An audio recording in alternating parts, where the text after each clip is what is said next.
राम जय जय राम। श्री राम जय जय राम। श्री राम जय जय राम। श्री राम जय जय राम। श्री राम जय जय राम। श्री राम जय जय राम। श्री सद्गुरुदेव भगवान की जय। श्री हनुमान जी महाराज की जय। श्री गुरुदेव भगवान की जय।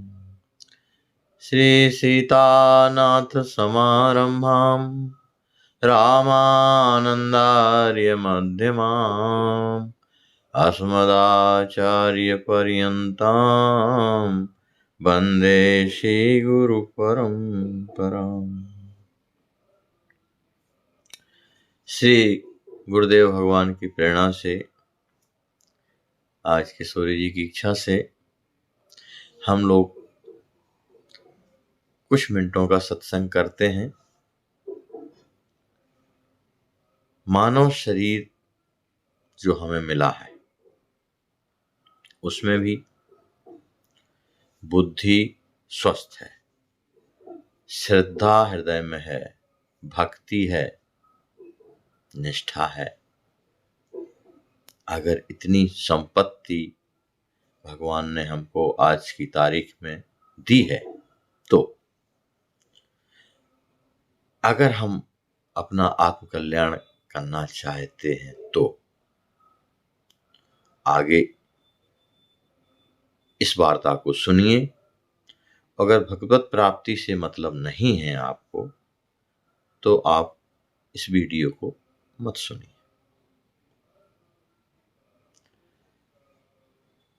ये सभी जानते हैं कि एक ना एक दिन हमें ये शरीर छोड़ के जाना है। पहले अज्ञानता की स्थिति में एक सज्जन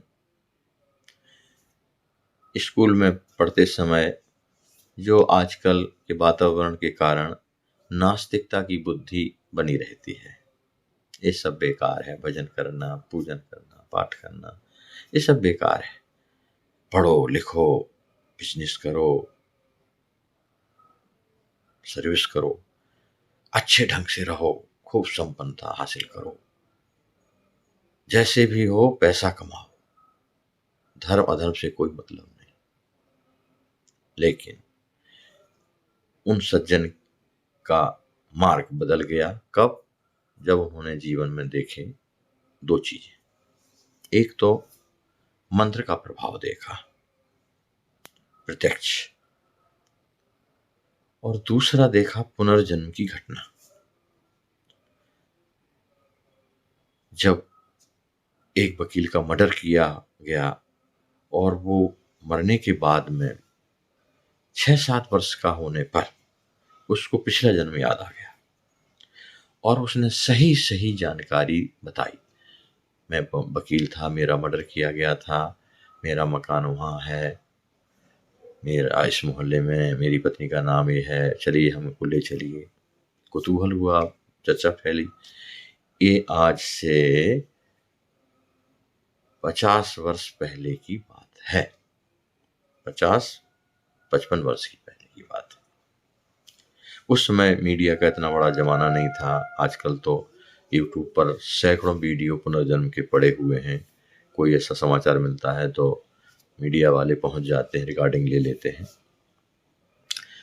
उस समय जब उस साधक को पता चला कि ये पुनर्जन्म सही है, निश्चित है, जो हमारे शास्त्रों में वर्णन किया गया है कि मरने के बाद में कर्मों के अनुसार और पुनर्जन्म होता है।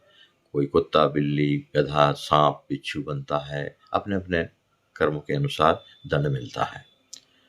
बहुत कम ऐसा होता है जो जिसको पुनः मनुष्य शरीर मिले। ज्यादा पाप किए हैं तो नरक जाएगा, बहुत ज्यादा पुण्य किए हैं तो स्वर्ग जाएगा। और अगर इन सबको छोड़कर भगवान का भजन किया है, ना पाप किया है ना पुण्य किया है, तो सीधा भगवान के भजन करके मुक्त हो जाएगा ये जीवात्मा और सदा सदा के लिए आनंद में डूब जाएगा, भगवत धाम चला जाएगा। तो हमको 3 मार्ग की स्वतंत्रता है। खूब पाप करें नरक जाएं, खूब पुण्य करें स्वर्ग जाएं, और ये सब छोड़ करके निस्वार्थ भाव से जीवन यापन करते हुए, भगवत भाव से सेवा करते हुए, कोई स्वार्थ की भावना नहीं, कोई पुण्य की भावना नहीं, क्योंकि पाप और पुण्य 2 ऐसी बेड़ियां हैं, हथकड़ियां हैं। पाप की बेड़ियां लोहे की मान लीजिए और सोने की बेड़ियां हो गई पुण्य की। पुण्य बहुत किया है तो सुख भोगना ही पड़ेगा अगले जन्म में, बहुत ज्यादा पुण्य है तो स्वर्ग, नहीं तो इसी धरती पर ऐश आराम राजसी ठाट बाट भोगेंगे आप। और पाप किए हैं तो या तो ज्यादा पाप किए हैं तो नरक जाना ही है, और नहीं तो इसी जीवन में आके भेड़ बकरी कुत्ता बिल्ली देख रहे हैं कितना कष्ट पाते हैं। अलग अलग पापों के अलग अलग दंड निर्धारित हैं शास्त्रों में, और ज्यादा विस्तार से जानकारी लेना हो तो आप शास्त्रों का अध्ययन करें। नरकों का वर्णन है अच्छी तरह से शास्त्रों में, एक एक पाप का कौन सा नरक में आपको भेजा जाएगा पूरा विवरण है। और भजन कर लिया, अगर ज्ञान हो गया, आत्मज्ञान हो गया, तो इसी जीवन में भगवत साक्षात्कार हो जाता है। इसी जीवन में रहते रहते भक्तों ने भगवान को गोदी में खिलाया है, जिस भाव से भगवान को भजा है भगवान ने उस भाव से स्वीकार किया है। एक भक्त की याद आ रही है, ऐसी भक्त जो बिना पढ़ी लिखी गंवार देहाती जाटिन कर्मवाई, नाम ही पड़ गया उनका, क्यों कि वो जिस दिन खिचड़ी में देर हो गई पकने में तो भूख लगी थी जगन्नाथ भगवान को, तो जल्दी जल्दी जल्दी जल्दी कई बार आए, माँ जल्दी कर माँ, जल्दी कर माँ, जल्दी कर माँ, भूख लगी है जल्दी कर माँ, अभी थोड़ी बस कच्ची है अभी और सिद्ध हो जाए। फिर चले गए, फिर आए, जल्दी कर माँ भूख लगी है, तो नाम ही पड़ गया कर्माबाई। तो ऐसी कर्माबाई को हम याद करते हैं आज। कर्माबाई, थोड़ा विचार कीजिए, न पढ़ी लिखी गंवार, लेकिन राम ही केवल प्रेम प्यारा, जान ले जो जानन हारा। तो प्रेम था जगन्नाथ भगवान के हृदय, प्रेम था। भगवान को सवेरे सवेरे भूख लग जाती होगी, तो सबसे जल्दी क्या तैयार हो सकता है? खिचड़ी। तो खिचड़ी बना करके और भोग लगाती सवेरे सवेरे, सूर्योदय के पहले भोग लग गया। जब एक बड़े विद्वान समझने वाले अपने आप को पंडित जी आए, उन्होंने देखा, अरे राम राम, ये क्या करती हो? भगवान को बिना नहाए धोए भोग लगाती हो, बनाती हो? अरे राम राम, बड़ा पाप लगेगा तुम्हें। भगवान को पहले चौका बर्तन करो, सफाई करो, स्नान करो, उसके बाद में फिर बनाओ टकसार के साथ, तब फिर भोग लगे। ऐसे नहीं करना चाहिए भगवान को। आचार्य विद्वान थे वो, उन्होंने अपनी टकसार बता दी। तो उस दिन कर्माबाई ने महाराज जी ने जैसा कहा है वैसे ही करना चाहिए। अरे राम राम, मैं तो बड़ी पाप करती थी, भगवान को बिना नहाए धोए भोग लगाती थी, बनाती थी। तो उसने बेचारी ने फिर उनके बताए के अनुसार सारी क्रियाएं संपन्न की, तो आज विलंब हो गया। तो आए ठाकुर जी, माँ भूख लगी है। बेटा अभी थोड़ा रुक जाओ, अभी आज देर हो गई है, आज पंडित जी कह गए हैं तो आज मैंने नहा करके बनाया, शुरू किया है। जल्दी करो, वहां भूख लगी है, जल्दी करो, भूख लगी है। चले गए।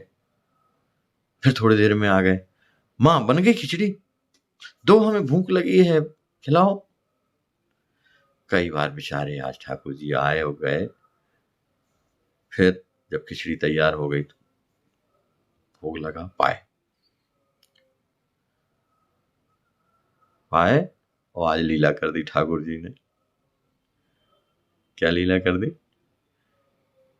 वहां मंदिर में आरती की घंटी बज गई। ठाकुर जी जाकर के बिना मुंह धोए, खिचड़ी लगी मुंह में, वो जाके बैठ गए। आप पुजारियों ने देखा, अरे ये क्या, हम तो खिचड़ी का भोग नहीं लगाए हैं और भगवान के मुंह में खिचड़ी लगी, हाथ में खिचड़ी लगी। जय जय प्रभु, ये क्या लीला है? ठाकुर जी कहे, हमें बहुत भूख लगती है सवेरे सवेरे, तो हम कर्मा बाई के यहाँ खिचड़ी खाने जाते हैं, तो आज विलम्ब हो गया है और आधर आपने आरती की घंटी बजा दी तो हम हाथ में नहीं धो पाए। अच्छा, कहाँ है वो कर्मा बाई भाग्यशाली, हम लोग भी दर्शन करेंगे। राजा को पता चला। आखिरी में राजा साहब ने कर्मा बाई को पालकी में बैठा कर जगन्नाथपुरी मंदिर में ही व्यवस्था की, वहीं पर निवास दिया। फिर वो अपने हाथ से वहीं खिचड़ी बना, जिससे ठाकुर जी को कष्ट ना हो। ये उनके जीवन में हुआ और उसका ऐतिहासिक प्रमाण है। आज भले 400-500 वर्ष हो गए हों, लेकिन आज तक जो लोग खिचड़ी खा के आए हैं प्रसाद, वो बताते हैं कि करमाबाई की खिचड़ी के नाम से अभी भी ठाकुर जी को जगन्नाथपुरी में करमाबाई की खिचड़ी का भोग लगता है ठाकुर जी को सवेरे सवेरे। आप विचार कीजिए, चाहे वो मीराबाई हो, चाहे नरसिंह जी हो, चाहे तुकाराम जी हो, चाहे गोस्वामी तुलसीदास जी हो, ये इतिहास है, ये कोई गढ़ंत कहानियां नहीं है। इसी मानव शरीर में रहते रहते शरीर छूटने के पहले ठाकुर जी की प्राप्ति की है। जिस भाव से उनको भजा है, बेटा मान लिया तो बेटा के भाव से, भाई मान लिया तो भाई के भाव से, पति मान लिया तो पति के भाव से, मित्र मान लिया तो मित्र भाव से। मामा प्रयागदास जी किशोरी जी को बहन बनाया और राम जी उनके जीजा जी हो गए। फिर देखिए क्या लीलाएं हुई। अगले प्रसंग में हम मामा प्रयागदास जी की ही चर्चा करेंगे और हम अपना विश्लेषण करें, अपना आत्मनिरीक्षण करें, हम कहाँ पर हैं, हम क्या कर रहे हैं। ऐसा तो नहीं है कि हम उसी चीज को बटोरने में लगे हों जो छूट जाना है, या तो हम उसको छोड़ के चले जाएंगे, वो हमसे जीवन रहते रहते छूट जाते हैं। लोग, राजा लोग, अमीर लोग कंगाल हो जाते हैं, सड़क पर जाते हैं, बड़े बड़े बिजनेसमैन। तो ये धन या तो हमारे रहते रहते हमसे चला जाएगा, या फिर ये तो निश्चित है अगर बना रहेगा तो हम नहीं बने रहेंगे, हमको तो जाना है छोड़ के। तो बुद्धिमान असली कौन है, विचार कीजिए। क्या हम अपने आप को बुद्धिमान मानते हैं? जो करना चाहिए वो कर रहे हैं और जो नहीं करना चाहिए वो छोड़ दिए हैं ना, तो कल्याण है। ईमानदारी के मार्ग पर हम हैं ना, हम सच्चाई का मार्ग अपनाए हुए हैं ना, और अपने तन का सदुपयोग दूसरे की सेवा में करते हैं ना, अपने धन का सदुपयोग दूसरों की सेवा में करते हैं ना, एक भी क्षण अपना बर्बाद तो नहीं करते हैं। आइए इन सब बातों को हम आगे अगले भाग में सुनेंगे। जय श्री राम। श्री राम जय राम, जय जय राम, श्री राम जय राम, जय जय राम, श्री राम जय राम, जय जय राम, श्री राम जय राम, जय जय राम। कर्माबाई की जय, उनके लाडले प्यारे जगन्नाथ भगवान की जय। जय जय सीताराम।